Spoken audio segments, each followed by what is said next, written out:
আসসালামু আলাইকুম everyone, welcome to the new video. So আজকে আমি আপনাদের সাথে শেয়ার করব আমার বড় আপু কীভাবে অথেন্টিক ওয়েতে কাচ্চি বিরিয়ানি রান্না করে। সো কাচ্চি বিরিয়ানি রান্না করার জন্য আমাদের যা যা মশলা লাগবে সেগুলো আমি আগে গুছিয়ে নিয়েছি। তারপরে আমি এখানে নিয়ে নিলাম প্রায় 2 কেজির মতো গরুর মাংস। আপনারা চাইলে খাসির মাংস দিয়ে করতে পারেন, মাটন যেটা আমরা ইংলিশে বলি।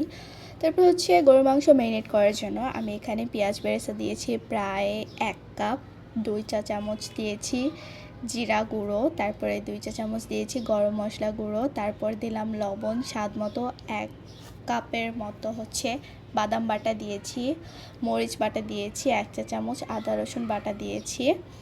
তারপরে দিয়ে দিলাম কাচ্চি বিরিয়ানির একটা মশলা পাওয়া যায় রাঁধুনি, তো ওইটা নিয়েছিলাম। তো কাচ্চি বিরিয়ানি প্যাকেটে 2টা মশলা ছিল, একটা ছিল এরকম গুঁড়া মশলা, ওই গুঁড়া মশলাটা দিয়েছি। তারপর দিয়ে দিলাম টক দই এখানে 2 চা চামচের মতো দিয়েছি, টেবিল চামচের মতো। তারপরে দিয়ে দিলাম বেরেস্তা ভাজা যেই তেলটা ছিল সেই তেলটা দিয়েছি, আর দিয়েছি এখানে লিকুইড দুধের উপরে আমি ঘি দিয়েছিলাম, ঘিটা একসাথে মিক্স করে তারপরে এখানে 3 টেবিল চামচের মতো দিয়েছি। দিয়ে ভালোভাবে এটাকে ম্যারিনেট করতে হবে।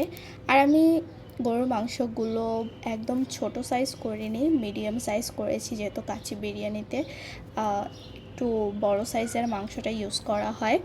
তারপরে লাস্টে দিয়ে দিলাম কি বলে এটাকে, গোলমরিচ গুঁড়ো, এটা দিতে ভুলে গিয়েছিল আপু, তারপর লাস্টে দিয়ে দিল। এখন হচ্ছে এটা ম্যারিনেট করে আমরা প্রায় 3 ঘন্টার মতো রেখেছি।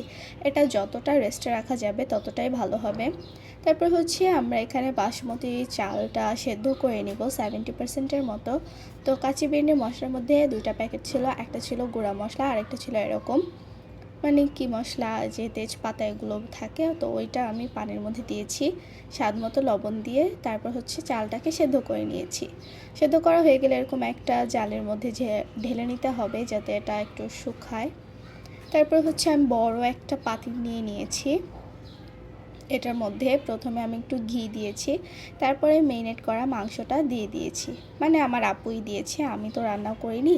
তারপর হচ্ছে আলু হালকা ভেজে তারপরে এটার উপরে দিয়ে দিয়েছে অ্যাজ এ ডিজাইন করার জন্য। আর হচ্ছে কাচ্চি বিরিয়ানিতে যদি আলু থাকে তাহলে আরও বেশি মজা লাগে।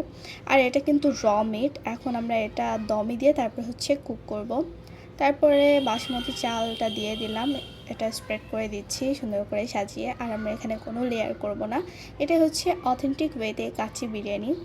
অন্য একভাবে রান্না করা যায়, যেটা হচ্ছে গরুর মাংসটাকে ফার্স্টে একটু মানে কষিয়ে, সো আমরা ওইভাবে করি না, আমরা একদম র মিটটা দিয়ে করব। তারপরে হচ্ছে এই চালটা দিয়ে তারপরে আমরা আলু ভাজা দিয়েছি, আলু বাখারা দিয়েছি, কিশমিশ দিয়ে দিব, আর হচ্ছে সেই ঘি আর দুধ যে একসাথে মিক্স করেছিলাম ওইটা দিয়ে দিয়েছি, লিকুইড মিল্কটা। তারপরে এভাবে 2-3 লেয়ার করে তারপর হচ্ছে আমরা এটাকে একটা বড় কি বলে ঢাকনার সাহায্যে আটকিয়ে দিব। ঘিটা মাস্ট দিতে হবে, ঘি না দিলে কিন্তু এটা হবেই না। আর হচ্ছে এখানে চাইলে আপনারা একটু জর্দা রং ইউজ করতে পারেন, তাহলে কালারটা একটু সুন্দর হবে। তো হচ্ছে এভাবে আমরা ঢাকনাটাকে আটকে দিব আটার সাহায্যে। আটাটা নর্মালি যেভাবে মানে ডো তৈরি করা হয় ওরকমই। তারপর হচ্ছে চুলাতে বসিয়ে দিব, চুলার আঁচটা মিডিয়াম টু লোতে থাকবে। তারপর এরকম প্রায় 1.5 ঘন্টার মতো একদম এটার মুখ আটকানো ছিল। তারপর হচ্ছে 1.5 ঘন্টা পরে আমরা এটা খুলেছি, তো দেখলাম গোশটা ঠিক হয়েছে নাকি, সেদ্ধ হয়েছে নাকি। তারপরে এটা হচ্ছে ফাইনাল লুক, খেতে অনেক মজা হয়েছে, ট্রাস্ট মি। আপনারা বাসায় ট্রাই করতে পারেন। Bye bye.